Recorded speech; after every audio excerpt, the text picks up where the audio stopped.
नमस्कार आंगनबाड़ी बहनों, स्वागत है फिर से एक नए वीडियो में। और आज का वीडियो अगर आप देखेंगे तो बिल्कुल शौक हो जाएंगे।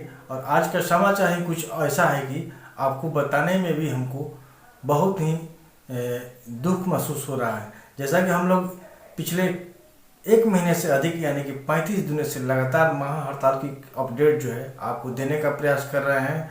और आपके पीछे हम लोग भी मेहनत कर रहे हैं, लेकिन आप लोग शायद इस चीज़ को नहीं जान पा रहे हैं। तो आप जान लीजिए कि आप जितना परेशान हैं उससे अधिक हम लोग परेशान हैं, क्योंकि आपको नई नई खबरें आपको बताना, आपको दिखाना हमारा कर्तव्य है, हमारा काम है। तो लेकिन काम जब कब सफल हो जाता है, जब आप इस चीज़ों से, इस खबर से कुछ सीखिए, कुछ जानने का प्रयास कीजिएगा, तब जा कर के ये कार्य जो है सफल माना जाता है। आज की खबर में मैं आपको बताने का प्रयास करूंगा कि आज जो है एक खबर निकल करके सामने आ रही है कि रोहतास जिले के शिवसागर प्रखंड के कुछ आंगनबाड़ी सेविका सहायिका जो है कल यानी कि 7 नवंबर 2023 को योगदान लेने की बात कही जा रही है। कही क्या जा रही है, उन्होंने एक लेटर सौंप दिया है विभाग को, सीडीपीओ को, एलएच के द्वारा मांगा गया था। तो इस तरह से ऐसे जो कि आंगनबाड़ी सेविका की ये सचिव हैं और प्रखंड अध्यक्ष भी उसी प्रकार का है, महासचिव भी रोहतास जिले के में कोई दम दिलासा नहीं रह गया है। जब अपने संगठन को आप अच्छी तरह से बता नहीं सकते हैं, समझा नहीं सकते हैं, तो आपको उस पद पर रहने का कोई औचित्य नहीं बनता है, कोई दायित्व नहीं बनता है। देखिए, जैसा कि हम लोग 3 दिन से कह रहे हैं कि पिछले 7 नवंबर से 10 नवंबर तक पटना में विधानसभा को घेरा डालो डेरा डालो का महापड़ाव कार्यक्रम है, उसको हर हाल में सफल करने का प्रयास करें। आप लोग अधिक से अधिक संख्या में जाकर के विधानसभा को घेरिए। लेकिन यह सूचना कुछ अलग ही निकल कर आ रही है कि बहुत सारी सेविका जो है ICDS के पत्र को देख करके घबरा गई है, CDPO को बार बार कहने से घबरा गई है, LH के कहने से घबरा गई है। आप अपनी मांगों को मांग रही हैं, कहीं आप चोरी करने नहीं जा रही हैं। आप जो है संविधान में के लिखा हुआ जो सिस्टम है उसके हिसाब से आप अपनी मांगों को रख सकती हैं। ये आप कोई गुनाह नहीं कर रही हैं, आप अपनी मांगों को रख लिए। लेकिन आप विभागीय कार्रवाई की वजह से अपनी चयन मुक्ति की डर से अगर आप बीच रास्ते में ही छोड़ करके चली जाती हैं, तो आपके जैसा गद्दार इस देश में, इस राज्य में नहीं है। क्योंकि आपने एक गद्दारी वाला काम कर रही हैं। और आपको क्या लगता है पिछले जो मानदेय कट गया है वो आपको मिल जाएगा? कदापि आपको नहीं मिलने जा रहा है।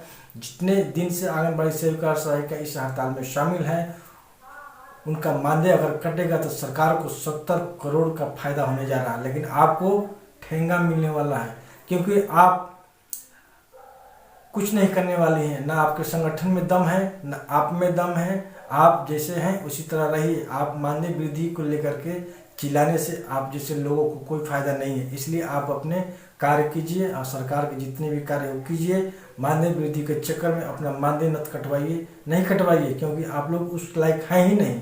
आपके पास उस क्षमता है ही नहीं कि आप लोग वो कर सके। इसलिए आप सभी बहनों से निवेदन है कि 7 नवंबर से 10 नवंबर तक जो विधानसभा को घेरा डालो डेरा डालो का कार्यक्रम है उसको हर हाल में सफल बनाइए। मानदेय आपका कट चुका है, कट जाएगा, वो मिलने वाला नहीं है। लेकिन सिर्फ 4 दिन में आपकी बाजी पलट सकती है, आपका वृद्धि हो सकता है। इसी चीज़ को लेकर के आप चलिए। बीच में आप योगदान लेने की प्रक्रिया शुरू हो जाती है तो आपकी देखा देखी कई आंगनबाड़ी सेविका सहायिका जो हैं योगदान लेना शुरू कर देंगी। लेकिन आपका अस्तित्व जीरो रह जाएगा, कोई अस्तित्व नहीं रह जाएगा।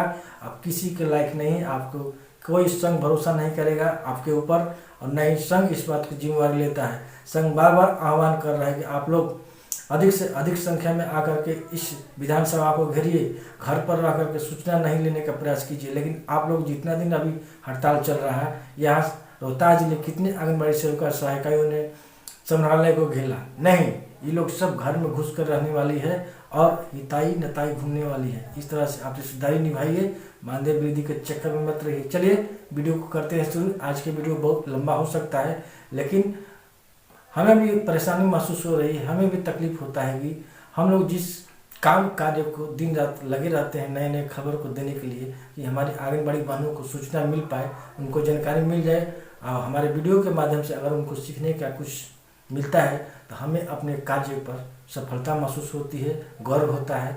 चलिए वीडियो लंबा ज़्यादा हो जाएगा, इसलिए वीडियो करते हैं शुरू। बातें तो बहुत है लेकिन आपसे कल भी बात होगा, इसलिए कल जो है 7 नवंबर से 10 नवंबर तक विधानसभा को घेरना है। ये दिमाग में रख लीजिए, अपने मन में रख लीजिए। और 2-3-4 दिन के अंदर में दिवाली भी आने वाली है। अगर ये 2 दिन के अंदर में आपकी तकदीर बदल जाए, वृद्धि बढ़ जाए, इससे आपको क्या हानि होने वाली है? कुछ नहीं। चलिए वीडियो करते हैं शुरू। जैसा कि आप लेटर देख पा रहे हैं, लेटर थोड़ा सा धुंधली है लेकिन ये हाथ से लिखा हुआ लेटर है और इसमें बहुत ही अजीब शौक देने वाली ये लेटर है। तो चलिए हम आपको आगे पढ़ करके बताने का प्रयास कर रहे हैं। इसमें लिखा हुआ है, सेवा में बाल विकास परियोजना पदाधिकारी शिवसागर रोहतास। ये रोहतास जिले के सासाराम प्रखंड की ये लेटर है और इसमें लिखा हुआ है, महाशय सविनय निवेदन के साथ कहना है कि मैं कुसुम कुमारी आंगनबाड़ी केंद्र जंजरा बुढ़रिका कोड संख्या 81 है। मैं बिहार आंगनबाड़ी कर्मचारी संघ की प्रखंड सचिव हूँ। हड़ताल की सूचना पूर्व में मेरे और मेरे प्रखंड अध्यक्ष गिरिजा देवी के संयुक्त हस्ताक्षर से दी गई थी, जिसके आलोक में प्रखंड को सभी सेविका हड़ताल में थी। अब विभागीय आदेश की आलोक में भवदीय द्वारा हड़ताल से वापस आकर केंद्र संचालन हेतु आदेश निर्गत किया गया है। ये अब जो है इतने दिन हड़ताल पर रहने के बाद अब हड़ताल से वापस आने की बात कर रही हैं और सरकार के द्वारा जो लेटर निकला हुआ था ICDS के तरफ से, उसको देखते हुए ये आंगनबाड़ी जो है अब स्कूल को संचालित करने के लिए कह रही हैं। जबकि कल 7 नवंबर से 10 नवंबर तक पटना में विधानसभा को डेरा डालो का महापड़ाव है और उस पड़ाव से जस्ट एक दिन पहले ये हड़ताल से वापस आने की बात कर रही हैं। ये बहुत ही निंदनीय बात है। चलिए हम आगे पढ़ते हैं। अब विभागीय आदेश के आलोक में भवदीय द्वारा हड़ताल से वापस आकर केंद्र संचालन हेतु आदेश निर्गत किया गया है, लेकिन प्रखंड अध्यक्ष गिरिजा देवी अपनी मां के इलाज हेतु बनारस चली गई हैं। दूरभाष से वार्ता की गई। उनका कहना है कि मैं कल दिनांक 7/11/2023 को 10 बजे पूर्वाह्न में आ जाऊंगी। तत्पश्चात प्रखंड सचिव एवं प्रखंड अध्यक्ष के संयुक्त हस्ताक्षर से हड़ताल वापस हेतु सूचना दी जाएगी।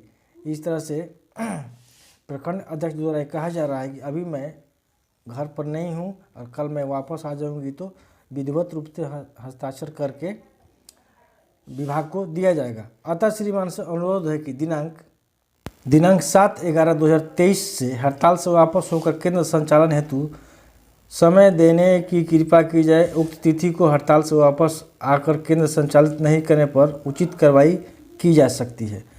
विश्वास भाजन, कुसुम कुमारी सचिव, ये सचिव है आंगनबाड़ी की और इनका हाल ये है। और आंगनबाड़ी सेविका केंद्र जंजरा बुढ़रिका दिनांक 6/11/2023 यानी कि ये लेटर आज ही का इनका रिसीव हुआ है परियोजना में। और इस तरह से ऐसे आंगनबाड़ी सेविका अगर इस हड़ताल से जुड़ी हुई हैं और ये इस तरह का स्टेप ले रही हैं तो आप समझ सकते हैं कि कभी भी आंगनबाड़ी सेविका और सहायिकाओं का जो है विकास संभव नहीं है और न ही इनका कभी मानदेय वृद्धि होने वाला है।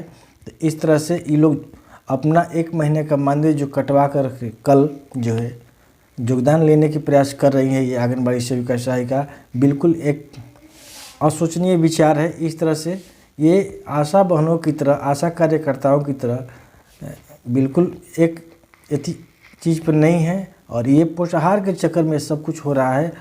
ICDS के डर से नहीं हो रहा है, ये सारी चीज़ें जो है पोषाहार के चक्कर में हो रहा है। चलिए पोषाहार को आप लोग बांटिए, खाइए, पीजिए, इससे कोई भविष्य में आप अपने मानदेय वृद्धि को लेकर के कभी भी चिंतित मत होइए, क्योंकि कुछ पाने के लिए कुछ खोना पड़ता है और आप लोग कुछ भी खोने को तैयार नहीं हैं। जबकि सारा सिस्टम अभी 2 दिन और 3 दिन और था और उसमें आपको रहना चाहिए था, लेकिन आप नहीं रह पाई। ये आपका दुर्भाग्य है कि आप इस पद पे इस पद को लेकर के बैठी हुई हैं। ये आपको पद से तो तुरंत त्याग कर देना चाहिए, क्योंकि आप जब इस तरह के हैं तो आपके पीछे जो आंगनबाड़ी सेविका और सहायिका है वो क्या, उसको क्या। तो जब आप ही आगे रास्ता बताइएगा तो पीछे चलने वाला चलेगा ही। चलिए आज की वीडियो कैसा लगा, वीडियो से अगर कुछ जानकारी मिली हो तो वीडियो को लाइक एंड सब्सक्राइब जरूर कर दीजिएगा। नेक्स्ट वीडियो में मिलते हैं, तब तक के लिए जय हिंद, जय भारत, स्वच्छ बिहार।